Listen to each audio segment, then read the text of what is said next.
Komal, uncle, నిన్ను నా గదిలోకి మీ అమ్మే కదా పంపించింది?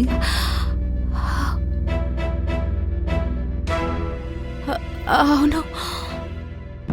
తను నీకు చెప్పింది కదా ఏం చేయాలో అని? అంటే అంటే నేను మీ అమ్మతో ఏం చేశానో అదే నీతో చేయబోతున్నాను. నేను తప్పు చేశాను. నా కూతుర్ని ఇలా చేసి ఉండకూడదు. నేను ఇప్పుడే మేడంకి అన్నీ చెప్తాను.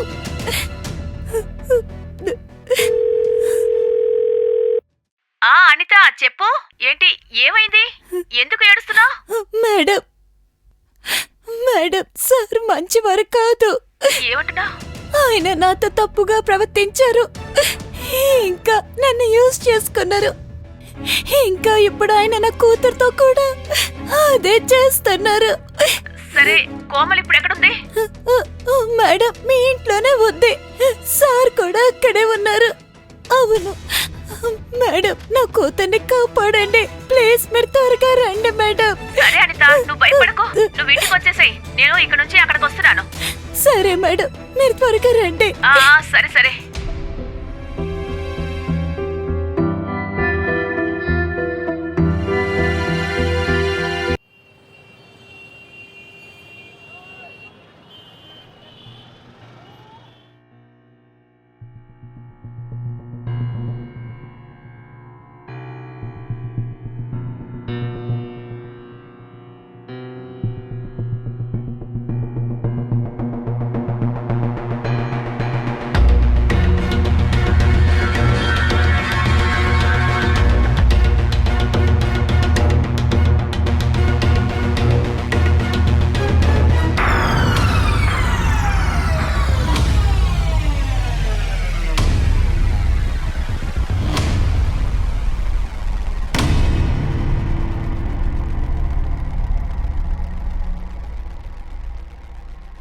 టిఫిన్ తీసుకోండి. ఆ, అరే కోమల్, ఈరోజు నువ్వు కూడా వచ్చావా? తను చదువు ఆపేసింది, అందుకనే తన్ని కూడా నాతో పాటు తీసుకొచ్చాను. పనికి తోడుగా ఉంటుంది, ఇంకా నాతోనే ఉంటుంది. మంచి పని చేసావు. సరే కోమల్, ఇలా చూడు, ముందు నా బెడ్రూమ్ క్లీన్ చేయి. మేడం, నేను చేస్తాను. సరే. అవును, సానియా ఎక్కడా? వస్తుంది, అదిగో రెడీ అవుతోంది. సానియా, వస్తున్నానమ్మా. నాన్న, నేనెలా ఉన్నాను? అయ్యా బాబాయ్, నా కూతురు చాలా అందంగా ఉంది. రా టిఫిన్ చెయ్యి. లేదు నాన్న, ఈరోజు ఫస్ట్ డే, నేను లేటుగా వెళ్ళాలనుకోవట్లేదు. అరే టిఫిన్ తిను. అరే ఒక బ్రెడ్ తిని వెళ్ళమ్మా. లేదమ్మా, నాకు లేట్ అవుతోంది, నేను బయలుదేరుతాను. బాయ్. అరే ఆగు. సానియా. బాయ్. ఈ పిల్ల ఏం చేస్తుందో అర్థం కావడం లేదు. ఈరోజు కాలేజ్ ఫస్ట్ డే కదా, అందుకే ఎగ్జైటెడ్గా ఉంది.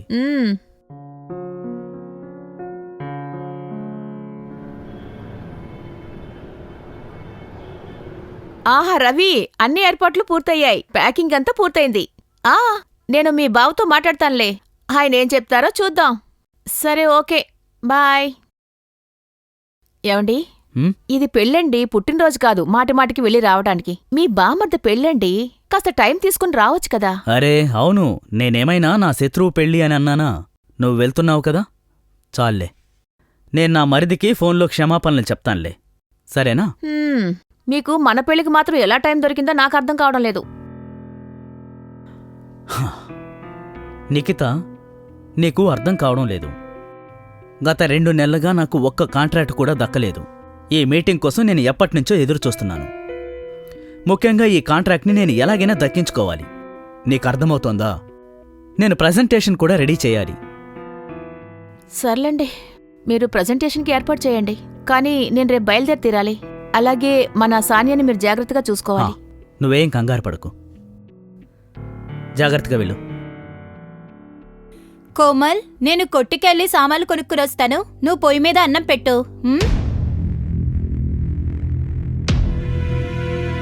కోమల్. అమ్మా. ఏంటమ్మా ఆలోచిస్తున్నావు? నేను నీతో మాట్లాడుతున్నాను. అమ్మా ఇలా చూడు, నా ఫ్రెండ్స్ అందరూ కాలేజ్కి వెళ్తున్నారు. నేను కూడా చదువుకోవాలమ్మా. నేను మాత్రమే ఇంట్లో ఉంటున్నాను. ఏ ఫ్రెండ్స్? ఆ సానియానా? తను నీ ఫ్రెండా? అది కాదమ్మా, నా స్కూల్ ఫ్రెండ్స్ అందరూ నీకు తెలుసా, నాకు వాళ్ళకంటే ఎక్కువ మార్కులు వచ్చాయి. ఇలా చూడు, మంచి మార్కులు ఉండటం వల్ల అడ్మిషన్ రాదు. దానికి డబ్బులు కావాలమ్మా. ఇంకా ఇలాంటి మంచి కాలేజీలో చదవాలంటే దానికి ఎంత ఖర్చవుతుందో నీకే బాగా తెలుసు. మన పరిస్థితి ఏంటో కూడా నీకు తెలుసు. అయినా కూడా నువ్వు ఇలా మాట్లాడుతున్నావు. అయితే నేను జీవితాంతం ఇలాగే ఉండాలా? ఇంట్లోనే కూర్చోవాలా? నీకు తెలుసు కదా, నాన్న నా గురించి ఎన్ని కలలు కన్నారో. తను నా సొంత కాళ్ళ మీద నిలబడాలని ఆశపడ్డారు. కానీ అమ్మా, అదెలా జరుగుతుంది? నువ్వు బాధపడకుండా ఉండు, సరేనా? నేనేదో ఒకటి చేస్తాను, సరేనా?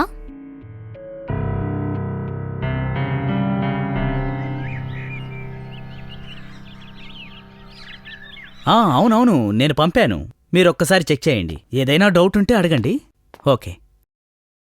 సానియాలో చూడు, నువ్వు కూడా టిఫిన్ తినమ్మా. సరే ఆంటీ, ఒక్క నిమిషం వస్తున్నా.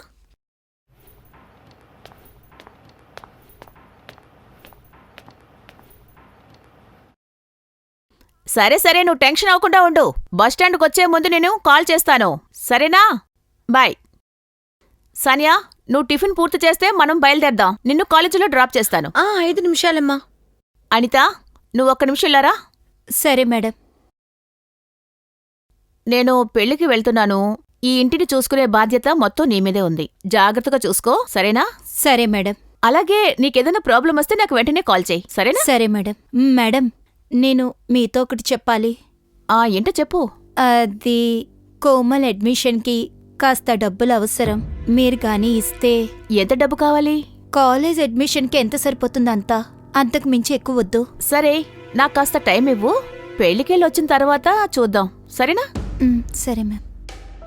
అరే నిఖిత, నీకు లేట్ అవుతోంది. సానియా కూడా టిఫిన్ చేయడం పూర్తయింది. తీసుకెళ్ళు. సానియా, పద. మీరు జాగ్రత్తగా ఉండండి. నువ్వు జాగ్రత్తగా వెళ్ళరా. మర్చిపోకుండా ఫోన్ చేయి, సరేనా? బాయ్ అమ్మా. బాయ్ నాన్న. బాయ్.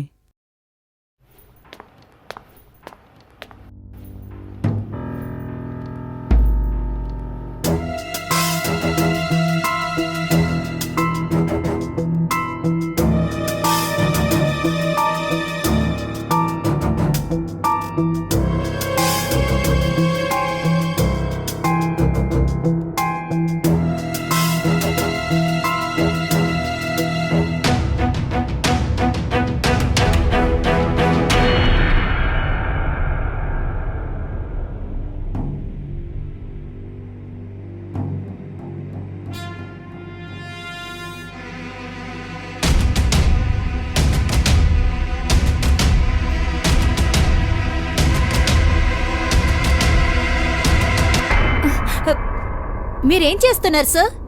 అనిత, నీకు డబ్బు అవసరమని నాకు తెలుసు. కోమల్ని చదివించాలి కదా.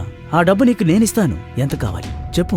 లేదు సార్, నేను ఏర్పాటు చేసుకుంటాను. మీరు అదంతా చేయాల్సిన అవసరం లేదు. అరే ఆగు, నేను చెప్పేది విను. చూడు, నేను నీకు సాయం చేయగలను. మీ అమ్మాయికి నేను అడ్మిషన్ ఇప్పించగలను. చెప్పు, ఎంత డబ్బు కావాలి? ఖర్చులన్నీ నేను చూసుకుంటాను. కానీ ఎందుకు సార్?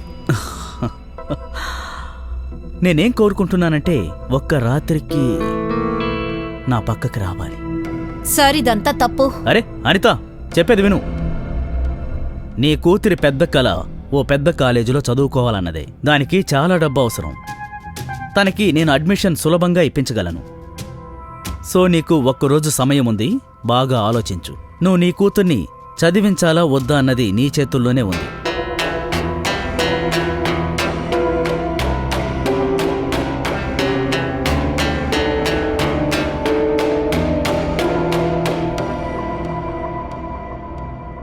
నమస్తే మిత్రులారా, నా పేరు అనురాగ్ మిశ్రా. అప్రాత్ కొత్త ఎపిసోడ్కి స్వాగతం, సుస్వాగతం. మిత్రులారా, తల్లిదండ్రులు ఎవరైనా సరే తమ పిల్లల్ని బాగా చదివించాలని అనుకుంటారు. వాళ్ళు పేదవాళ్ళైనా సరే, ధనవంతులైనా సరే. అదేవిధంగా అనిత కూడా తమ కూతుర్ని మంచి కాలేజీలో చదివించాలనుకున్నారు. అలా అనుకున్నందువల్ల అనిత జీవితంలో ఇంత పెద్ద ప్రాబ్లం వస్తుందని ఆవిడైతే అస్సలు ఊహించలేదు. రండి తెలుసుకుందాం. ఆ సమస్యకి అనిత గారు పరిష్కారం వెతికారా లేదా?